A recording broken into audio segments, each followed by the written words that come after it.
केंद्रीय परिवहन और राजमार्ग मंत्री ने लोकसभा में व्हीकल स्क्रैपिंग नीति की घोषणा की।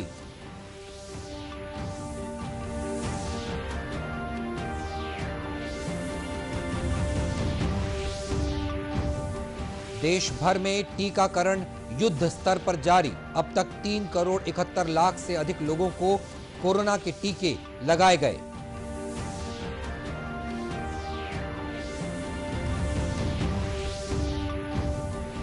छत्तीसगढ़ में सालाना मलेरिया से पीड़ित होने वालों की संख्या में आई कमी। एपीआई दर घटकर 1.17 हुई।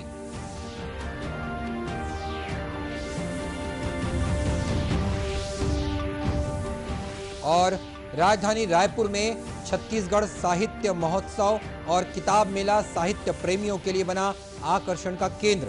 कई जाने माने प्रकाशकों ने लगाए हैं अपने स्टॉल।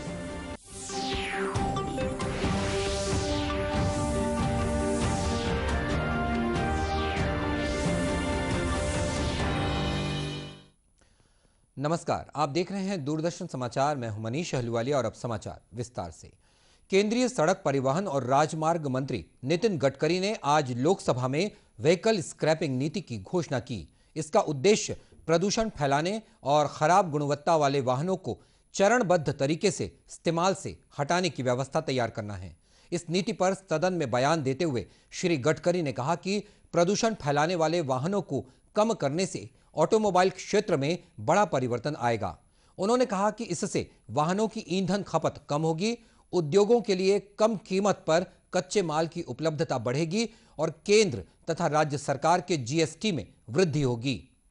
श्री गडकरी ने सदन को बताया कि व्हीकल स्क्रैपिंग नीति लागू होने से देश में 3 करोड़ 70 लाख से अधिक रोजगार भी सृजित होंगे। श्री गडकरी ने यह भी कहा कि भारत अगले 5 वर्षों में ऑटोमोबाइल क्षेत्र में विश्व का नेतृत्व करेगा और अगले 1 साल में 100% लिथियम आयन बैटरी का स्वदेश में उत्पादन भी होने लगेगा। देश में अब तक 3 करोड़ 71 लाख से अधिक लोगों का कोरोना टीकाकरण हो चुका है। केंद्रीय स्वास्थ्य मंत्रालय ने बताया कि टीकाकरण के 61वें दिन 14 लाख से अधिक लोगों को टीके लगाए गए। वहीं 60 साल से अधिक उम्र के 1 करोड़ 38 लाख लोगों को टीके की पहली खुराक दी जा चुकी है। इस बीच केंद्र सरकार ने कहा है कि देश के 70 जिलों और 16 राज्यों में कोरोना महामारी के मामले में पिछले 15 दिनों में 150% की वृद्धि हुई है। केंद्रीय स्वास्थ्य सचिव राजेश भूषण ने बताया कि कोरोना के मामले और मृत्यु दर 2% से नीचे के स्तर पर बनी हुई हैं। इस समय देश में कोरोना से स्वस्थ होने की दर 96.56% है। इधर छत्तीसगढ़ में कोरोना संक्रमित मरीजों की संख्या 3,19,000 से अधिक हो गई है। इनमें से 3,10,000 से अधिक लोग संक्रमण से मुक्त हो चुके हैं। वर्तमान में लगभग 5,000 मरीजों का इलाज विभिन्न अस्पतालों और होम आइसोलेशन में चल रहा है।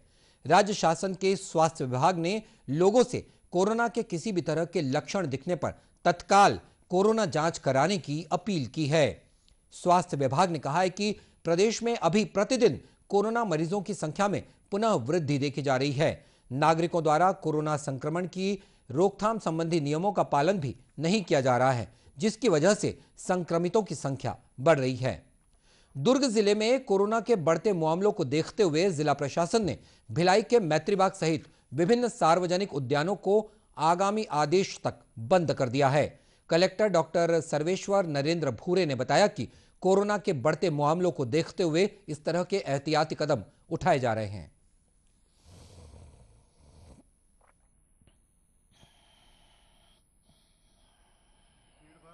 इसके लिए अभी जो मुख्य रूप से पार्क्स है, ऐसे एरिया जहाँ पे बड़ी संख्या में लोग एकत्रित होते हैं, उन सभी एरियाज़ को भी अभी बंद करने के निर्देश दिए हैं।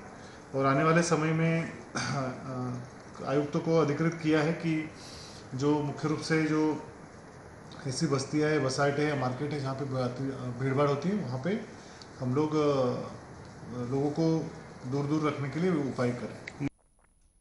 उल्लेखनीय है कि प्रदेश में कोरोना संक्रमण के प्रसार और इसके खतरे को देखते हुए मास्क उपयोग के साथ ही शारीरिक दूरी के नियमों का पालन अनिवार्य किया गया है। छत्तीसगढ़ में सालाना मलेरिया से पीड़ित होने वालों की औसत संख्या तेजी से घट रही है। पिछले 5 वर्षों में प्रदेश की एपीआई में सर्वाधिक 4.04 अंकों की गिरावट दर्ज की गई है। केंद्र सरकार द्वारा जारी एपीआई रिपोर्ट के अनुसार वर्ष 2015 में छत्तीसगढ़ में प्रति 1000 की आबादी पर औसत 5.21 व्यक्ति मलेरिया से पीड़ित होते थे। बीते 5 वर्षों में यह घटकर मात्र 1.17 रह गया है।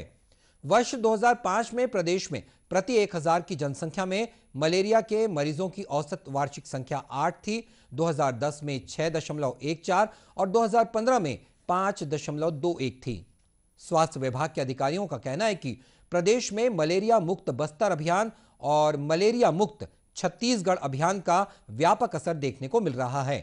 राष्ट्रीय स्वास्थ्य मिशन छत्तीसगढ़ द्वारा इन अभियानों के प्रभावी संचालन से मलेरिया पीड़ितों की संख्या में लगातार गिरावट आ रही है।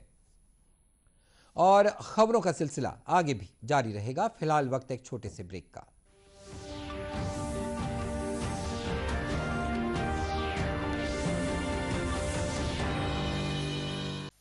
विशाल है ना, इसका सब प्रॉपर चलता है। कल उसके बैंक अकाउंट में 15,000 रुपए का फ्रॉड हुआ है, पता है? इसको तो कोई टेंशन ही नहीं होती है, देखना। टेंशन क्यों? मेरी कोई गलती नहीं थी। फिर भी फ्रॉड होने पर मैंने तुरंत बैंक को इन्फॉर्म कर दिया। आरबीआई कहता है अगर आपके अकाउंट से किसी ने धोखे से पैसे निकाले हैं तो बैंक को जल्द से जल्द इन्फॉर्म कीजिए। 3 दिन के अंदर इन्फॉर्म किया तो कोई नुकसान नहीं होगा। जितना लेट करोगे उतना ज्यादा नुकसान। और सुन, सब चलता नहीं है, प्रॉपर चलाना पड़ता है। आरबीआई कहता है जानकार बनिए, सतर्क रहिए।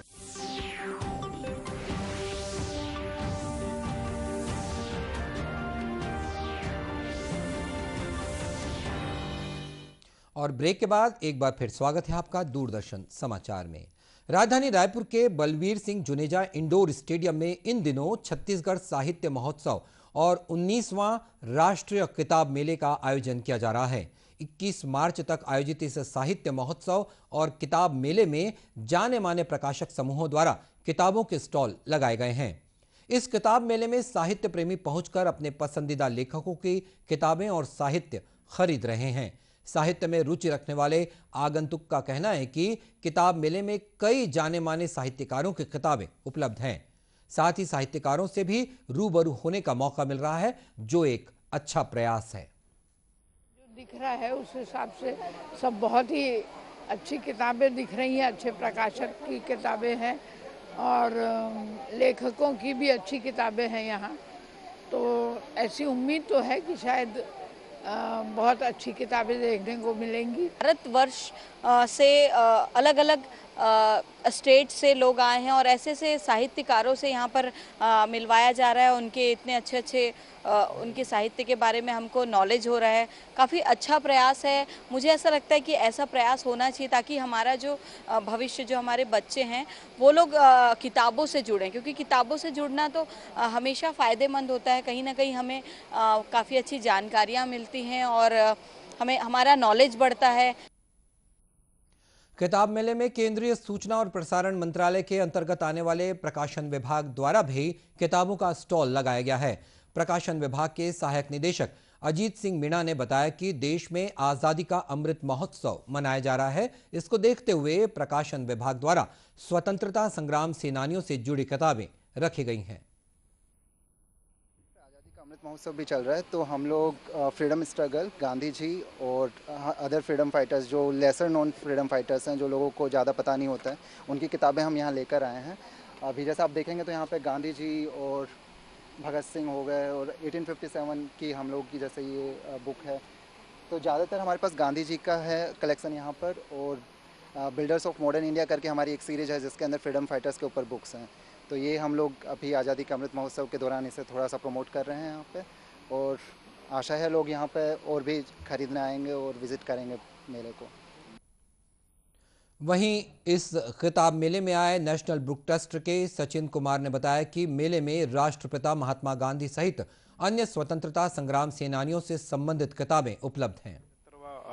जो साल स्वतंत्रता का चल रहा है उसके उपलक्ष्य में हम देख रहे हैं कि हमारे पास काफ़ी ऐसी पुस्तकें हैं जो समाज के लिए बहुत ही उपयोगी हैं और बहुत ही सहभाव की हैं। जैसे महात्मा गांधी के ऊपर काफ़ी पुस्तकें हम लेके आए हैं, बहुत ही अच्छा साहित्य है। और नेताजी सुभाष चंद्र बोस, इधर ही देखिए, हाँ, ये एक गांधी पटेल की हमारी पुस्तक है ये काफ़ी सिलेबस है और यहाँ देखा जा रहा है कि यहाँ लोगों में काफ़ी रुचि है उसको लेके। तो डिमांड भी आई हुई है उनकी कि महात्मा गांधी जी और नेताजी सुभाष चंद्र बोस और जो ये हमारे महापुरुष हैं इनके ऊपर जो भी पुस्तकें हैं उनमें काफ़ी रुचि है और वो काफ़ी बढ़ चढ़ के ले भी रहे हैं इसे। जैसा कि आप देख रहे हैं और देख सकते हैं कि छत्तीसगढ़ की राजधानी रायपुर में इस वक्त ये 19वां किताब महोत्सव मेला लगा हुआ है और इसमें काफ़ी तादाद में लोग आ रहे हैं और किताबों के खरीदी कर रहे हैं, उन पर खरीद रहे हैं। जैसे कहा जाता है कि किताबें अपने अच्छे दोस्त होते हैं और जो इस किताबों से प्यार करेगा, उससे लगाव लगेगा, वो उसकी अपनी जीवन नैया अच्छे से गुजर जाएगी। Manoj Sonone, DD news, Raipur. राजधानी रायपुर में राष्ट्रीय किताब मेला एक अच्छा प्रयास। राष्ट्रीय महिला आयोग द्वारा महिलाओं को उनके कानूनी अधिकारों की जानकारी देने के उद्देश्य से विधिक साक्षरता सेमिनार का आयोजन राजनांदगांव के कमला देवी राठी महिला महाविद्यालय में किया गया। समाजशास्त्र विभाग और महिला प्रकोष्ठ के सहयोग से आयोजित इस सेमिनार में महिलाओं को उनके कानूनी अधिकारों के बारे में जानकारी दी गई। इस अवसर पर अतिरिक्त पुलिस अधीक्षक सुरेशा चौबे ने महिलाओं को साइबर अपराध सहित अन्य अपराधों के बारे में जानकारी दी। देखिए, नेशनल वुमेन कमीशन की तरफ से एक वनडे सेमिनार रखा गया है जिसमें कार्यस्थल पे होने वाले यौन शोषण के बारे में जानकारी देना था। तो विभिन्न पीपीटी के माध्यम से और उसमें जो कानूनी प्रावधान किए गए हैं, महिलाओं और बच्चियों को बताया गया कि उनके लिए क्या क्या अधिकार हैं और उस अधिकार का उपयोग वो कैसे कर सकते हैं और इस संदर्भ में उन्हें किस प्रकार एप्लीकेशन देना है, कैसे सहयोग प्राप्त करना है, ये सारी जानकारी बच्चियों और महिलाओं को दी गई। सेमिनार में महाविद्यालय की प्राचार्य डॉक्टर सुमन बघेल ने कहा कि सेमिनार के माध्यम से महिलाओं के विरुद्ध होने वाली घटनाओं पर रोक लगेगी और महिलाएं अपने अधिकारों के प्रति जागरूक होंगी। कार्यशाला का उद्देश्य ये है कि सभी महिलाएं अपने जो संवैधानिक अधिकार हैं उन अधिकारों को जाने। हर महिला हर कानून जाने, चाहे वो शिक्षित महिला हो और चाहे वो अशिक्षित महिला हो। हर महिला को अपने कानूनी अधिकारों का ज्ञान होना चाहिए क्योंकि उनके पास बहुत से कानूनी अधिकार हैं परंतु वो उन्हें नहीं जानती हैं और ये कानूनी अधिकार महिलाओं को सशक्त बनाते हैं। इसी के परिप्रेक्ष्य में ये कार्यशाला आयोजित की जा रही है। और इस संबंध में महिला प्रकोष्ठ की सदस्य डॉक्टर मनप्रीत कौर गर्चा ने बताया कि सेमिनार के माध्यम से महिलाओं को उनके अधिकारों के प्रति जागरूक किया जा रहा है। सेमिनार के दौरान महिलाओं को विभिन्न अधिनियमों के प्रावधानों के बारे में अवगत कराया गया। वहीं अपराधों के खिलाफ आवाज उठाने के लिए भी उन्हें प्रेरित किया गया।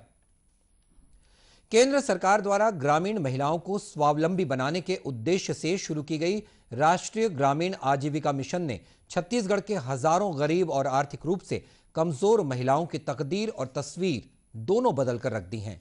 जो महिलाएं कभी रोजगार के लिए भटकती थीं और महीने में केवल 15 दिन का ही रोजगार पाती थीं, वे अब इस योजना के तहत स्व सहायता समूह बनाकर खुद का कुटीर उद्योग संचालित कर रही हैं।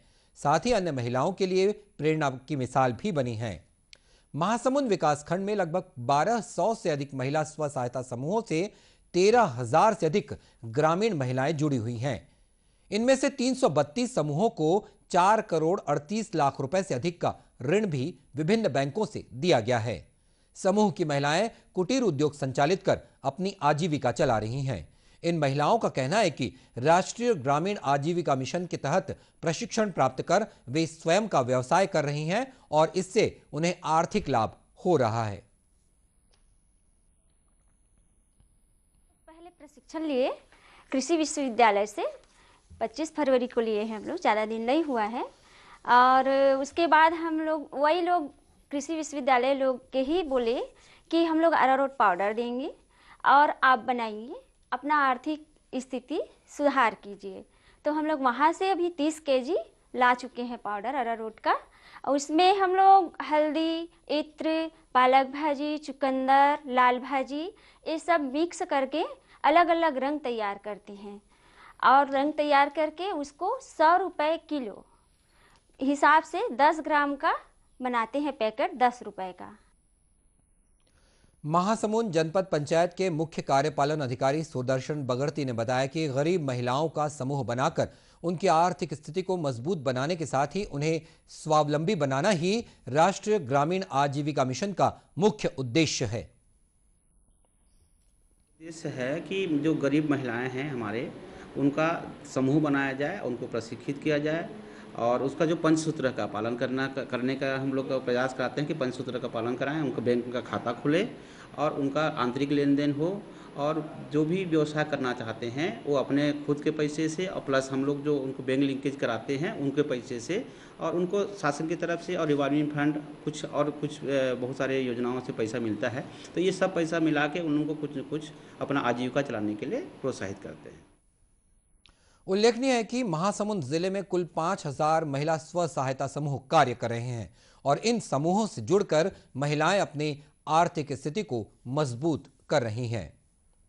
और इसी के साथ ये समाचार बुलेटिन समाप्त हुआ। नमस्कार।